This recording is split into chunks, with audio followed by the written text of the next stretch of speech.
Esse é o protocolo de comunicação entre equipamentos industriais mais popular do mundo e você ainda não sabe utilizar. Eu também não sabia, mas depois de algumas horas estudando para poder gravar o vídeo de hoje, eu já sou capaz de montar uma rede que usa o protocolo Modbus. Nesse vídeo você vai descobrir que o protocolo Modbus é muito mais fácil do que você pensava. E se você quiser aprender, não vai precisar de algumas horas como eu, mas sim de alguns minutos, porque nesse vídeo eu fiz um resumão do que é mais importante, do que é necessário, o conhecimento básico necessário para que um eletricista industrial consiga montar uma pequena rede. O objetivo não é te tornar um especialista em comunicação Modbus, até porque eu não tenho capacidade para isso. Eu acabei de começar também. Então, o que eu quero nesse vídeo é que você consiga montar uma rede simples, que é o que se utiliza na maior parte dos casos, né? Nas manutenções aí, em instalações em pequenas empresas, médias empresas, você não vai montar uma rede super complexa, até porque nesses casos às vezes se utilizam também outros protocolos. E então o objetivo é saber montar uma rede simples para poder fazer um monitoramento simples, um controle simples também. Então não vai ser uma aula tão superficial que você não consiga aplicar, que não te sirva para nada, mas também não vai ser tão complexa ao ponto de você não entender coisa alguma e no fim das contas acabar não servindo para nada da mesma maneira. Eu sei que é um tema que assusta um pouco, inclusive me assustava também, até por isso que eu demorei para trazer aqui para o canal, mas é bem mais simples do que parece e eu te sugiro que assista o vídeo e aí depois você descobre se é para você ou não. Primeiro assiste, acompanha, presta atenção e aí depois você descobre se é ou não para você. E na pior das hipóteses, você não vai ter perdido seu tempo, porque eventualmente quando você precisar montar uma rede dessa, você vai saber qual pessoa contratar e o que cobrar dela também na hora de fazer. Mesmo que não vá ser você que vai fazer, mas é importante ter um pouco de conhecimento também para poder acompanhar o serviço e contratar a pessoa correta. Bom, e voltando a falar do protocolo, ele foi criado com o objetivo de permitir que equipamentos industriais conversem entre si, troquem dados, e isso permite monitoramento e também o controle de processos. Ele é o mais popular em todo o mundo, então é interessante que um eletricista industrial conheça pelo menos o básico para poder dar manutenção nesse tipo de rede e também adquirir equipamentos, especificar os equipamentos que tenham a compatibilidade para que você possa montar esse tipo de rede. É muito bacana que você conheça isso. Então dedica alguns minutinhos aí para assistir esse vídeo, porque vai te ajudar como profissional. Eventualmente você vai conseguir ser melhor remunerado também, tendo esse conhecimento mais amplo. E para deixar tudo mais fácil de entender, eu vou utilizar uma analogia. Imagina que nós temos uma família composta pelo João, que é o pai, a Maria, que é a mãe, e o Lucas, que é o filho. Para que eles possam conversar entre si, eles vão ter que utilizar uma linguagem. E sendo uma família brasileira, provavelmente essa linguagem vai ser o português. É importante que todos conversem utilizando a mesma linguagem, porque se não for assim, um não vai conseguir entender o outro e a conversa não vai acontecer. Essa conversa naturalmente vai acontecer por meio da fala, mas tem um problema. O Lucas, ele nasceu com uma deficiência auditiva e ele não consegue escutar nada. Nesse caso, a conversa poderia acontecer por meio da escrita, entre todos eles, mas o João e a Maria, eles não tiveram oportunidade de frequentar a escola e eles são analfabetos. Para o Lucas poder saber o que os pais estão falando e para poder falar com eles também, ele usa um aplicativo no celular que converte o som em texto e permite também que o que ele escreva seja convertido em som. Então, aqui no meio, deixa eu fazer de preto, aqui no meio nós temos um conversor, vou colocar um C de conversor, deixa eu apagar essas linhas aqui também. A fala do João e da Maria, então, ela vai chegar primeiro no conversor. E para o Lucas, vou fazer de outra cor aqui, o conversor vai converter então essa fala em escrita para ele, e depois o que ele escreve também vai ser convertido em som aqui, tanto para a Maria quanto para o João. Então o que chega aqui para o Lucas é escrito. O que ele diz também é na forma escrita, que está representado em vermelho. Mas para os pais, o que chega e o que eles dizem também é por meio da fala, que está representado nesse tom de azul. Mas reparem aqui uma coisa muito importante. Independente da maneira como eles estão se expressando, a linguagem continua sendo a mesma, que é o português. Todos estão falando a mesma língua, apesar de que o Lucas acaba usando um meio diferente para isso. O que é a linguagem? É um sistema com regras que vão definir o significado de cada informação. No português falado, tanto para quem fala quanto para quem escuta, sabe que se eu falar casa, significa que é uma edificação residencial. É necessário que o emissor e o receptor da informação estejam usando esse mesmo conjunto de regras. Se eu usar outro conjunto de regras, por exemplo, o inglês, ao invés de falar casa, eu vou falar house. E aí o meu receptor não vai entender a informação. Agora voltando para as redes industriais. Modbus nada mais é do que uma linguagem. É um conjunto de regras que definem como a informação deve ser transmitida para que o receptor possa entender o que diz o emissor da informação. Nessa analogia, o Modbus pode ser o português, o Profibus, que é outro protocolo, pode ser o inglês, o protocolo Profinet pode ser o espanhol. Alguns equipamentos conversam em mais de uma linguagem, mas com certeza a mais universal nos equipamentos industriais é o Modbus. Ele é extremamente simples, sem deixar de ser eficaz nesse tipo de aplicação. Agora, em relação à maneira como a linguagem é transmitida, isso pode acontecer por meio da fala, por meio de texto, sinais. Da mesma forma, o Modbus pode ser transmitido de maneiras diferentes, podendo ser por meio da serial RS-232, RS-485, Ethernet. O mais comum nas redes simples é o RS-485, e é nele que essa aula vai ser focada. Então, supondo que a fala é o RS-485 e a escrita é o RS-232, aqui nós temos, entre a comunicação do Lucas com a Maria e com o João, aqui no meio nós temos um conversor de sinal, que é um conversor de RS-485 para RS-232. O RS-485, que, como eu já disse, é o mais comum, consiste num par de cabos e um aterramento somente. Isso quando existe o aterramento. Olha só esse equipamento que é o Smart Connect, esse medidor de energia e esse inversor de frequência. Todos eles têm uma porta serial RS-485. Esses dois conectores aqui, reparem que nós temos 485, B no lado de cá e A no lado de cá. Aqui no medidor, mesma coisa, nós temos o B- e o A+. E no inversor de frequência, mesma coisa, aqui nós temos 485- e 485+. Como todos eles utilizam o mesmo protocolo, então eles podem conversar entre si. A questão é que se não tivéssemos a mesma serial RS-485, seria necessário algum tipo de conversor. Nesse caso, todos eles têm o mesmo tipo de porta, que é RS-485. Nesse caso, não há necessidade de nenhum conversor, basta conectar todos esses equipamentos aqui, trazendo então dois cabos daqui no medidor e daqui no inversor. Mas antes de detalhar melhor essa montagem aqui, deixa eu voltar a falar da estrutura dela. Uma característica muito importante na rede Modbus é que sempre vai ter um único mestre e um ou mais escravos. O que isso significa? Que os escravos só vão falar quando o mestre perguntar. O escravo só vai dar uma resposta quando o mestre fizer uma pergunta. Então, se a Maria, que é a mãe, é a mestre, deixa eu anotar aqui, a Maria, que é a mãe, vai ser a mestre de rede, todos os outros vão ser escravos.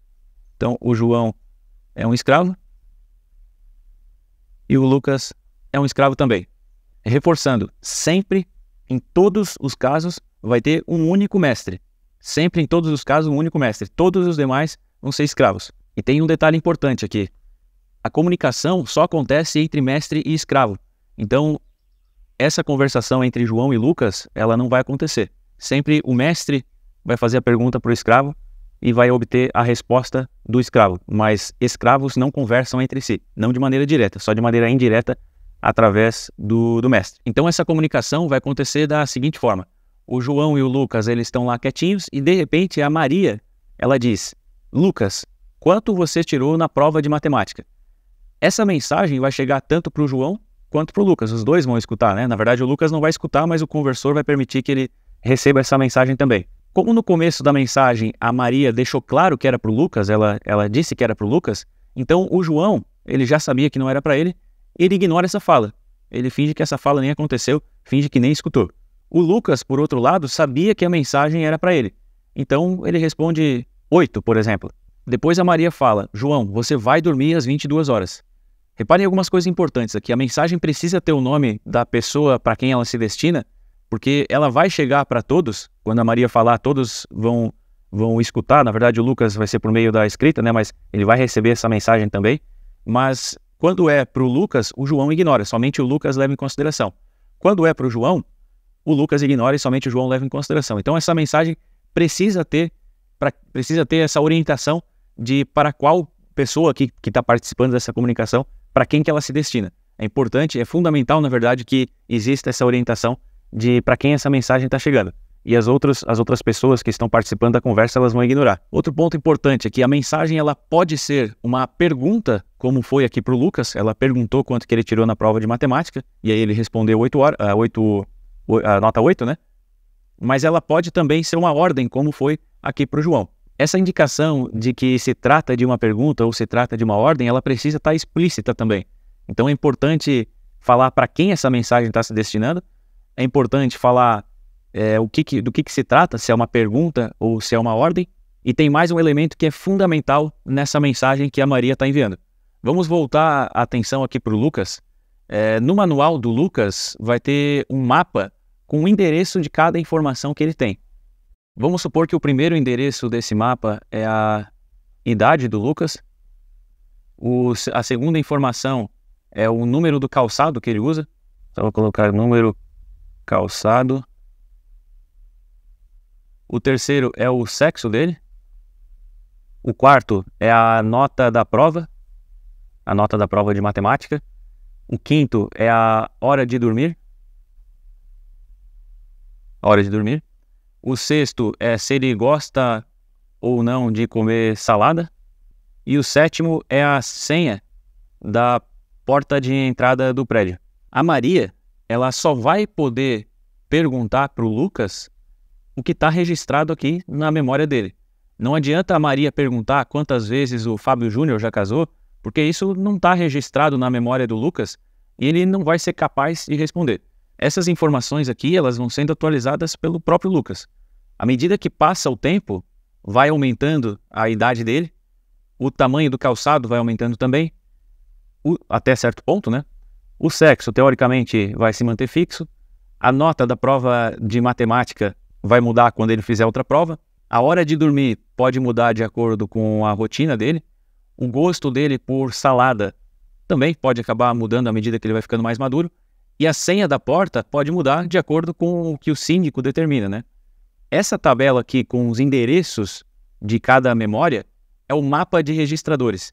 Se o Lucas fosse um medidor de energia, o primeiro parâmetro poderia ser, por exemplo, a tensão na fase 1, o segundo a tensão na fase 2, tensão na fase 3, o quarto a potência ativa total do circuito, o quinto a potência reativa total, o sexto a potência aparente total e o sétimo o estado da saída de alarme.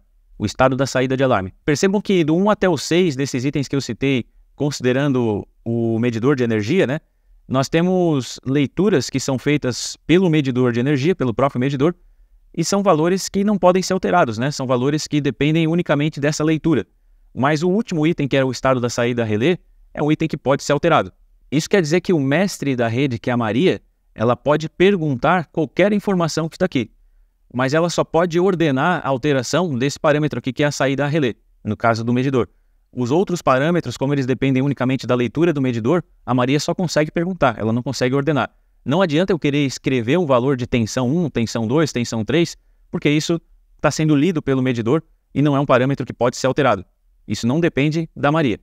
Então, voltando para a analogia com essas informações aqui, a Maria mesmo sendo mestre de rede, ela não pode escrever uma idade diferente aqui para o Lucas. Isso não depende dela.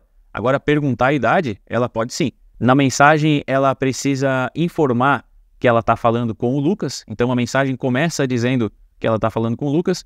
Ela precisa indicar que se trata de uma pergunta e falar exatamente o que ela quer saber. Escrever na memória do Lucas aqui, nesse mapa de memórias, ela pode escrever somente na hora de dormir, ela pode mandar ele dormir numa hora diferente e também ela pode falar uma senha diferente aqui para o prédio, né? Vamos supor que o síndico avisou a Maria que a senha mudou para 1, 2, 3, 4. Então, ela vai dizer, Lucas, a senha da porta do condomínio mudou para 1, 2, 3, 4. Então, ela falou que era com o Lucas, ela deu uma ordem, né? Ela não fez uma pergunta, ela deu uma ordem e ela disse que ela quer escrever nesse parâmetro aqui. Ela falou que é a senha da porta.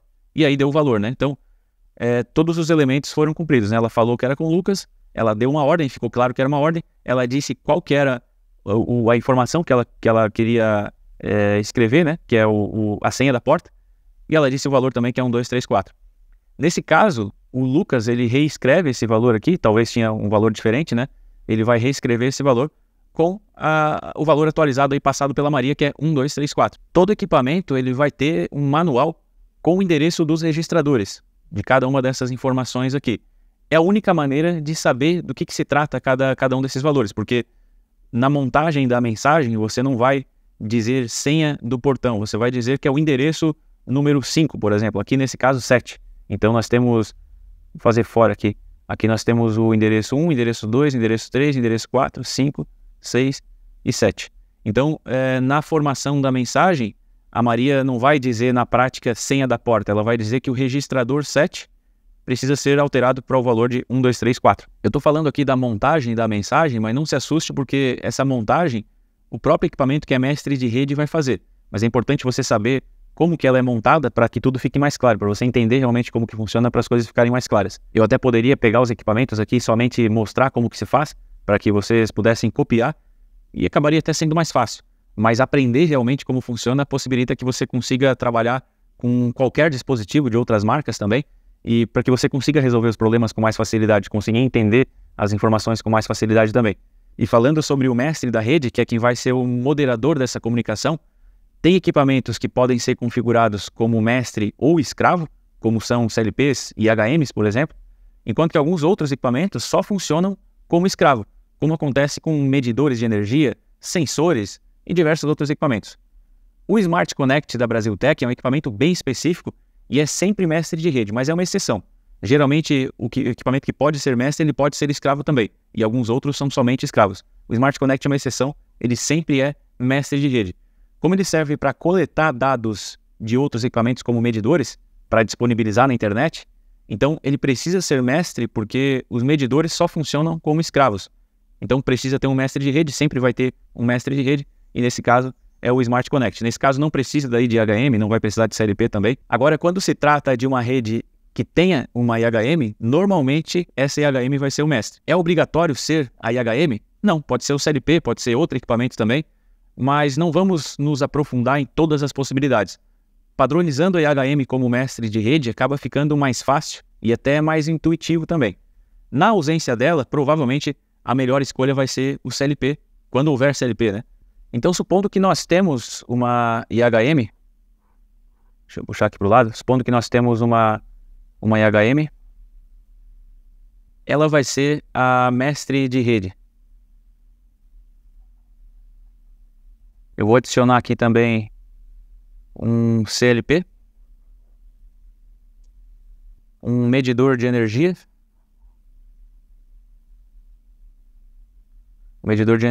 e também um inversor de frequência. Todos esses outros equipamentos aqui, eles são escravos, né? Automaticamente, se IHM é mestre, todo o restante vai ter que ser escravo. Esse tipo de rede, RS485, suporta até 1.200 metros de comprimento, mas isso em condições ideais. Se você quiser mais segurança de que não vai ter problemas de comunicação, o ideal seria não ir além aí de uns 800 metros. Essa distância ela limita a velocidade de transmissão dos dados também. Então, quanto mais curta for a distância entre os equipamentos, melhor. Como eu já tinha falado, na RS485 se utilizam apenas 2 cabinhos e existe a possibilidade de conectar esses cabos aí com algumas topologias diferentes. O mais intuitivo nesse caso seria o quê? Deixa eu fazer de outra cor aqui. Fazer de vermelho. O mais intuitivo, o que seria? Fazer um barramento aqui. Eu vou desenhar um unifilar, mas considerem que são 2 cabos, né, que saem de cada equipamento. Seria fazer um barramento aqui, ligar IHM, e nesse barramento ligar os outros equipamentos também. Isso aqui seria o mais intuitivo. Mas essa não é a única topologia de montagem. Daria para fazer uma ligação em estrela também, onde todo mundo se conecta num ponto central. Até daria para montar dessas formas, mas isso limita a velocidade de transmissão dos dados e aumenta demais a chance de se ter problemas com interferências e reflexão do sinal. Então, resumindo, apesar de servir para alguns casos, não usem essa topologia aqui e a de barramento que eu mostrei anteriormente. A topologia correta para esse tipo de rede é a Daisy Chain, onde os cabos são derivados nos próprios bornes dos equipamentos. Então, isso aqui, o sinal ele sai em 2 cabos da IHM, esses 2 cabos vêm até o CLP e daqui do CLP eles são derivados para o medidor. Então, 2 cabinhos aqui no medidor também, e do medidor eles são derivados para o inversor de frequência. Então, não existe um barramento comum, passa por um equipamento, vai para o outro e depois vai para o outro. Em todos esses equipamentos você vai encontrar o A+, e o B-. Então, basta conectar A com A e B com B. São 2 cabos, né? Conecta A com A e B com B, ou mais com mais e menos com menos, porque alguns equipamentos aí vêm com essa identificação diferente. Alguns vêm A+, e B-, outros somente A e B, outros somente mais e menos, mas você já sabe então que o A é mais e o B é menos. Você pode acompanhar isso aí no manual também do equipamento, vai ter essas informações. O cabo que se utiliza nessas conexões pode ser um cabinho simples de cobre, como eu já falei, né? Esses utilizados em comando de painel. que em boa parte dos casos vai funcionar. Provavelmente você, que é um iniciante, vai montar pequenas redes, então isso não vai ser problema, né? O ideal é que seja um cabinho de par trançado, com bitola mínima de 24 AWG, que dá aí 0,2 milímetros quadrados, preferencialmente com blindagem. Se o fio terra não for comum entre todos esses equipamentos aqui que estão conectados nessa rede, o correto é aterrar a blindagem somente em uma das pontas do cabo. Agora um conselho meu, se você ainda não domina a montagem de redes, não dê chance para o azar. Utilize um caminho de par trançado com aterramento conforme é recomendado, porque se a sua rede apresentar problema, você vai ter dificuldade para conseguir resolver. Na verdade, esse conselho se estende a tudo que envolve a rede. Presta bastante atenção no vídeo, faça tudo conforme é sugerido, porque tem muitos detalhes para dar errado, né? E para quem não tem muito conhecimento, dá muito trabalho para conseguir solucionar. Se é uma rede que vai ficar somente dentro de um painel, até tudo bem utilizar cabinho simples, separa eles longe aí dos cabos de força e tudo bem. Mas se esses equipamentos ficam aí um pouco mais distantes, coloca o cabinho blindado aí de par trançado, que é o ideal. Mais uma dica importante para diminuir as chances de se ter problema é evitar o uso de cabo multivia que deixam condutores sobrando. Os condutores que não são usados, eles podem acabar contribuindo na formação de ressonância, então é melhor evitar. Se for comprar cabo multivia, compra com a quantidade de vias que você vai utilizar, que são 2. Em alguns dispositivos, como nesse inversor de frequência, você vai encontrar resistores terminadores que eles podem ser facilmente conectados através desse jumperzinho amarelo aqui, ó. Se você mudar esse jumper de posição mais para esse lado de cá, ele vai conectar o resistor terminador. Esses resistores servem para evitar a reflexão do sinal da rede. Eles devem ser conectados no início e no final dela. Então, no primeiro e no último dispositivo da rede. Supondo que esse inversor é o último dispositivo dessa rede, então esse resistor terminador deve ser conectado. Eles não são necessários em redes de até 100 metros que vão operar em baixas frequências de até 19.200 bits por segundo. Então, provavelmente, você não vai se preocupar com isso enquanto estiver iniciando. Caso o equipamento não possua esse resistor e você precise comprar para instalar, use um resistor de 120 ohms. Essa questão da velocidade da transmissão dos dados eu já citei algumas vezes no vídeo e varia de acordo com o equipamento e das condições da rede.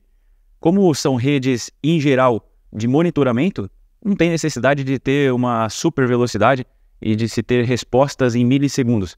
Se for para controle, você vai querer respostas mais rápidas, mas para monitoramento não há tanto essa necessidade. Além dessa montagem física que eu expliquei até então, você vai precisar também fazer algumas configurações nos dispositivos para que todos eles trabalhem em sintonia.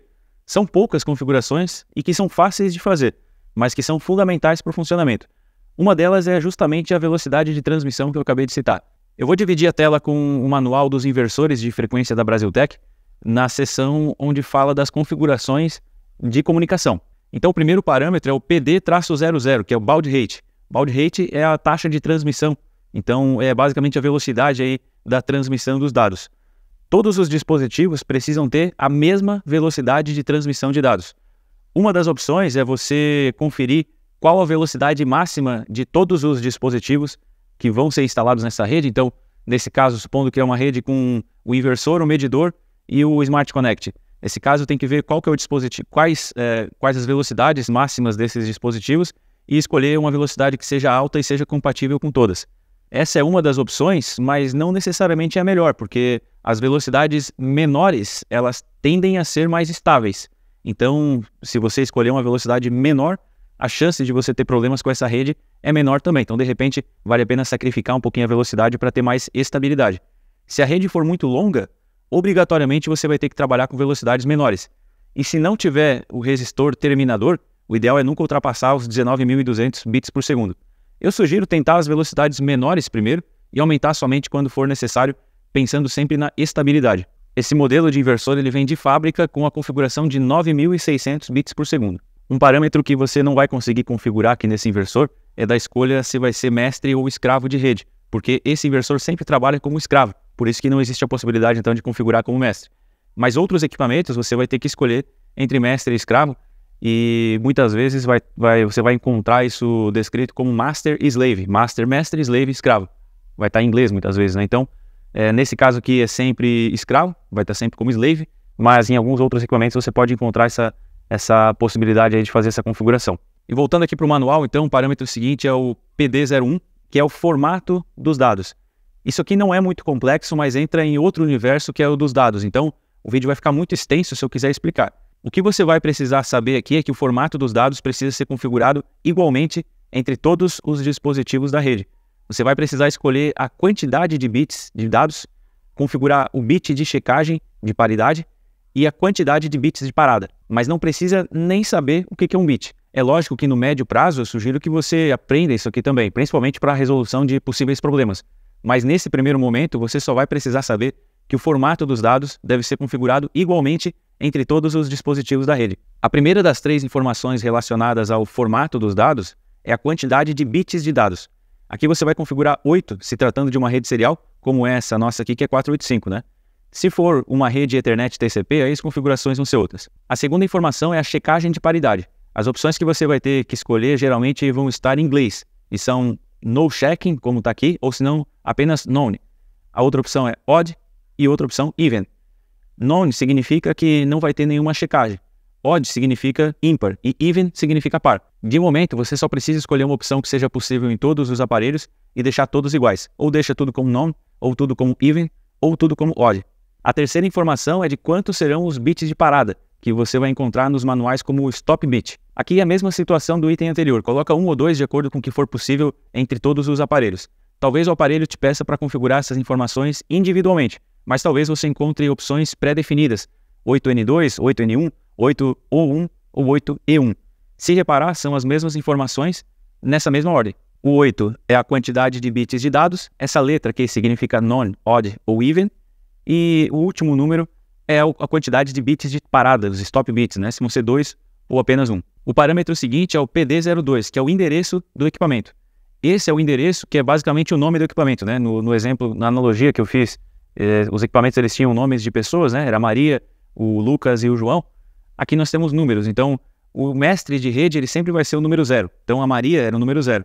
O João pode ser o número 1, por exemplo, e o Lucas pode ser o número 2. Cada escravo tem um número diferente. Nunca pode existir 2 escravos com o mesmo endereço. Então aqui, de fábrica, vem com o número 1, mas de acordo com a quantidade de equipamentos que a gente tem, eu posso colocar 2, 3, 4, enfim, até o limite de dispositivos. Agora, os outros parâmetros que nós temos aqui, eles têm sim sua função, mas via de regra, você não vai precisar mexer nisso aqui. Geralmente o que vem de fábrica aí, via de regra, o que vem de fábrica vai te atender, então não vai ser necessário mexer nesses outros parâmetros. Bom, eu usei o inversor aqui como exemplo para que a gente pudesse acompanhar quais configurações devem ser feitas, mas todos os equipamentos vão te dar essa possibilidade de configurar. Assim é com IHM, CLP, medidores, sensores diversos. Então, todos os equipamentos que conversam em Modbus, eles vão te dar essa possibilidade de configurar. Ou, se de repente, talvez exista algum equipamento que ele não permita a configuração, mas ele vai pelo menos te informar quais são os parâmetros para que você possa configurar um mestre de rede para trabalhar em concordância aí com esse equipamento. Cada aparelho vai ter suas características, mas falando especificamente do medidor apresentado, nós temos a possibilidade de consultar na própria tela dele a questão do bit de paridade, também do endereço na rede e da taxa de transmissão de dados, que é o baud rate. Porém, você não consegue consultar o restante aí do formato dos dados, que é a quantidade de bits para transmissão de dados, que nesse caso, uma RS485 é 8, né? Então a gente já dá para saber que é 8, mas tem no manual também essa informação. E os stop bits, a quantidade de bits de parada, também é possível consultar no manual. Nesse caso aqui, você não mexe nesse valor, mas é o 8N1. Nós temos no medidor aqui 8N1, que são 8 bits de transmissão de dados. None, que é a possibilidade, então, a checagem, né? Sem checagem, nesse caso, isso é configurável. E 1 bit de parada. Então, a configuração dos escravos é só isso. É extremamente simples, né? São poucos parâmetros aí. E são parâmetros que são padronizados aí para todos os equipamentos. Você pode encontrar, de repente, uma nomenclatura um pouquinho diferente, mas o parâmetro em si vai ser a mesma coisa. O que aumenta um pouco a complexidade é a configuração do mestre, porque você vai precisar endereçar o local na informação que você precisa ler ou escrever. Mas ainda assim, para fazer o básico, é relativamente simples. O que você vai ter que fazer a mais é aquela estrutura que eu te falei anteriormente, onde se diz com quem você quer falar, com qual equipamento, no caso, você vai ter que endereçar para algum dos equipamentos. Se diz do que se trata, se é uma pergunta ou se é uma ordem, né? Se você quer impor algum valor, se você quer ler ou escrever um valor. Uma pergunta, no caso, seria a leitura de algum parâmetro, enquanto que a escrita é quando você quer ordenar um valor, digamos assim. E também você precisa dizer com qual registrador você deseja interagir, né? Com qual ponto da memória aí do medidor ou do inversor você deseja interagir. Eu vou abrir aqui o programa para configuração de uma das IHMs da Brasiltec e vou te mostrar o que precisa ser configurado para que essa rede possa comunicar. Bom, pessoal, esse aqui é o software de programação da IHM da Brasiltec, de um dos modelos de IHM da Brasiltec. Eu não vou ser muito detalhista aqui em relação a funcionalidades da IHM, porque é um equipamento cheio de recursos, eu teria que ficar muito tempo aqui explicando, e isso vai estar no curso de programação de CLP da Brasiltec. Então, se você tiver interesse de aprender mais sobre IHM, se inscreve no curso que você vai conseguir ter mais informações. Nessa aula aqui eu quero falar apenas sobre comunicação, então eu vou focar nessas funcionalidades. E como tem curso de programação, de parametrização, de inversor de frequência, então eu vou fazer uma aula específica de comunicação entre IHM e inversor de frequência. Nessa aula aqui, eu vou pegar um dado do medidor, para não ser tão repetitivo, né? Nesse caso, eu vou buscar um dado do medidor de energia. Então, a primeira coisa que eu preciso fazer é estabelecer a nossa rede, né? Criar a nossa rede. Nesse caso, eu tenho que, eu abri no lado esquerdo aqui, nós temos as configurações da comunicação, e aqui eu vou colocar as configurações, então, para que a gente consiga estabelecer essa rede entre a IHM e o medidor. No caso, a primeira informação aqui é o número dessa rede. Eu posso criar várias outras redes aqui também, e aí cada uma vai ter a sua numeração. Nesse caso aqui, então, é a rede 1, isso aqui eu não consigo nem alterar. Temos aqui o nome da rede, posso colocar qualquer nome aqui, né? Aqui está rede do medidor e inversor. Vou deixar só medidor, que nós vamos coletar uma informação somente do medidor. Aí eu escolho a porta de comunicação da IHM. Essa IHM aqui, ela tem uma porta de comunicação RS-232 e também tem uma RS-485. Como o medidor utiliza RS-485, o meio físico RS-485, eu vou utilizar a porta que utiliza também a porta da IHM, que é 485, que é a COM1. A COM1 é 485, enquanto que a COM2 é RS-232. Eu poderia utilizar a porta RS-232, mas para isso eu teria que ter um conversor entre a IHM e o medidor. Não faz sentido, né? Vou utilizar logo a COM1, que é RS-485, e nesse caso não há a necessidade de ter conversor. Aqui eu escolho o tipo de comunicação que vai ter nessa porta COM1, o protocolo de comunicação, né? Existem protocolos específicos para trabalhar com CLPs aqui de diversas marcas, né? Mas eu quero o protocolo Modbus. Então eu escolhi o protocolo Modbus, e como o medidor é Modbus RTU, eu vou utilizar aqui Modbus RTU, então tem a opção de escolher Master e Slave, que é mestre e escravo. Como o medidor é escravo, então essa IHM aqui ela vai ser a mestre de rede. Então eu escolhi Modbus, Master. Na segunda tela aqui eu tenho a opção da configuração da comunicação também. Taxa de transmissão de dados, lá no medidor eu tenho 2.400 bits por segundo. Preciso manter isso aqui tudo igual conforme o medidor. Lembra que nós temos a opção de escolher, no inversor, por exemplo, tinha 8N1. Aqui é basicamente a mesma coisa, só que nós temos separadamente as opções aqui de escolha, né? Tenho 7 e 8, no caso são 8 bits de dados, N, porque lá no medidor eu escolhi N também, que é none, né? 8N, e 1 porque é 1 bit de parada. Eu poderia, se eu configurasse o medidor, por exemplo, em even, eu teria que deixar even aqui também. Mesma coisa com odd, mas nesse caso eu vou manter então none. E é isso, a rede está estabelecida, todos os parâmetros estão iguais. E agora eu tenho um display aqui, indicador, e aqui que vai mostrar o dado que eu vou coletar do medidor. Eu vou pegar a tensão do medidor, que é o primeiro endereço do medidor, é o endereço número 1. Então, o que eu vou precisar configurar? Primeira coisa, o tipo de dado. No manual de comunicação do medidor, como eu falei, cada equipamento vai ter um manual de comunicação em Modbus, ou vai ter pelo menos uma seção dentro do manual geral, onde vai falar da comunicação. No medidor, lá no manual desse medidor, fica bem claro que o tamanho do dado, o tipo do dado, são 4 bytes em ponto flutuante. Então, a única opção que eu tenho em ponto flutuante aqui é essa aqui, mas eu quero conferir, eu quero saber o que é 4, por que aqui está 32 bits e lá está 4 bytes. Então, eu vou abrir aqui no Google um conversor, eu digitei o seguinte, conversor byte para bit, né? Tá aqui, ó, conversor byte para bit, já vai aparecer aqui bem fácil. Então, lá no medidor, no manual do medidor, estava falando que eram 4 bytes em ponto flutuante. O que são 4 bytes? Justamente 32 bits, né? Então, só está nomeado de forma diferente, mas é isso mesmo que eu preciso. Então, são 32 bits em ponto flutuante. Isso aqui você vai ter que consultar no manual do equipamento. Cada equipamento pode ter uma configuração diferente, né? E aqui eu vou colocar o endereço.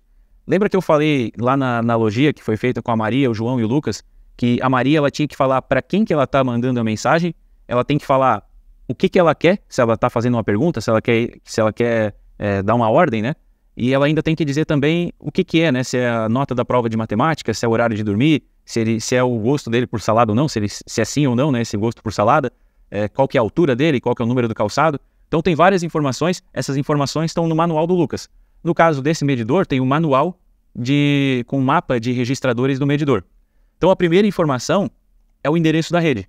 O medidor é o número 1. Então é como se fosse um número, né? Aqui é como se eu numerasse aqui medidor, inversor, CLP, enfim, outros equipamentos aqui eu posso ter também, outros medidores, enfim. Lá no medidor, eu tenho que ele é o número 1. Ele está configurado como o número 1. Esse aqui é o endereço dele, é como se fosse o nome dele, né? E cada equipamento vai ter um número diferente. Nunca podem ter 2 equipamentos com o mesmo número. Então, o medidor é o número 1, então eu vou colocar o número 1 aqui. Se fosse um inversor, seria o número 2. Mas é um medidor, então eu vou manter o número 1. Aqui eu vou colocar o que eu quero, qual que é o meu objetivo dessa comunicação, né? Se eu quero dar uma ordem, se eu quero fazer uma leitura. Então vamos lá, deixa eu voltar aqui para o navegador.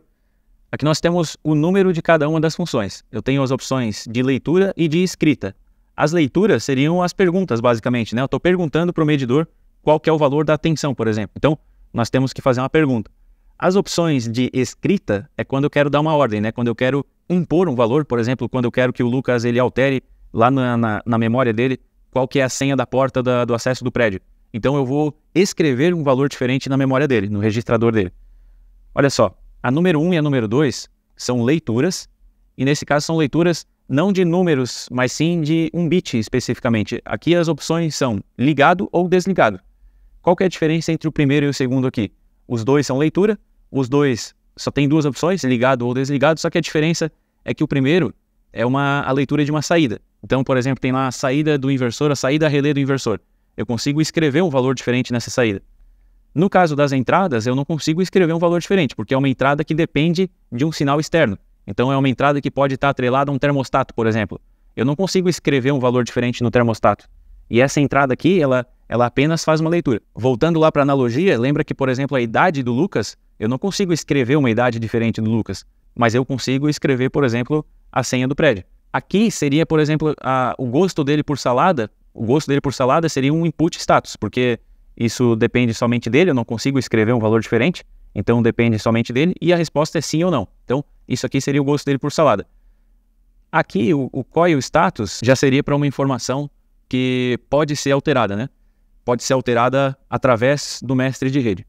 Tá, partindo para frente aqui eu tenho outras 2 opções de leitura, as 2 são leituras, tem a 3 e a 4, que é justamente o que nós temos aqui no programa, né? Nós temos 3 e 4, ou 3 e 4 dupla. Ou 3 e 4 simples, ou 3 e 4 dupla. Nós temos uma situação parecida com a situação anterior, porém, aqui, no 1 e no 2, era somente sim ou não. Aqui nós temos valores, então não é mais só sim e não. São números maiores, né? Não apenas 0 e 1, que seria sim e não. Aqui nós temos, por exemplo, um número de tensão. Nós queremos ler tensão, então, como eu falei, nós vamos pegar a informação do primeiro registrador do medidor, que é o número 1, que é a tensão. Então, nós teremos que utilizar a função ou 3 ou 4. Lá no manual do medidor, fala especificamente para utilizar a função 3. Então, é a função que nós vamos utilizar. Bom, as outras informações aqui são de escrita. Então, eu posso escrever numa bobina, posso dizer, não necessariamente uma bobina, né, numa saída. Pode ser uma saída relé, por exemplo, mas eu posso dizer se ela vai estar ligada ou desligada. Então, aqui seria uma ordem já, né? Seria uma ordem.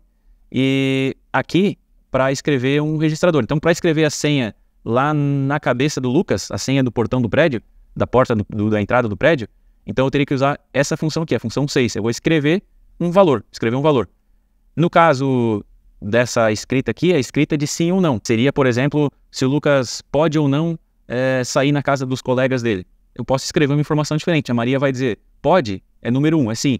Não pode, é número 0, é não. Então seria um registrador diferente. Seria outro ponto de memória. Essas outras 2 funções aqui é para múltiplas informações ao mesmo tempo, então você não vai utilizar isso aqui. Bom, voltando então para a programação, lá no manual do medidor, como eu falei, ele fala para utilizar a função 3. Como a informação padrão é de 2 bytes, e eu estou utilizando 4 bytes, lembra que eu falei que são 4 bytes float, que é 4 bytes em ponto flutuante, é o que está lá no manual do medidor.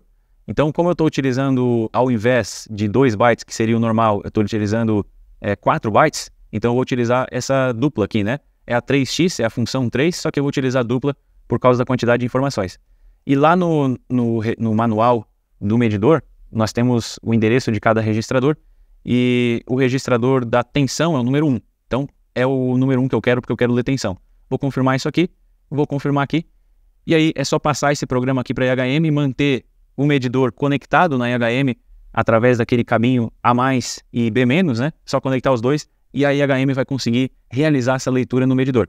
E agora com aquele programa passado aqui para a IHM e o cabo de comunicação, o mais e o menos aqui, o A e o B, conectado na porta com um aqui da IHM, que tem os mesmos terminais, nós conseguimos fazer a leitura. Então 238 volts, não sei se está dando para ver porque eu fiz um display pequenininho, mas isso aqui é configurável, né? 238. Deixa eu mostrar aqui no medidor, que nós vamos ter o mesmo valor, né? Deixa eu alternar aqui entre os valores. Esse medidor aqui ele faz leitura de potência também, ó, 237.6, aqui 238, está arredondado, né? Então, a leitura que nós temos no medidor é possível acompanhar na IHM, acompanhar num computador, num CLP. A gente consegue buscar esses dados aqui e, de repente, não de leitura de tensão, mas se fossem outros dados, talvez conseguiríamos também escrever alguma informação através da IHM, escrever na memória do medidor. Pessoal, se for necessário, assiste o vídeo de novo para realmente entender o que foi dito.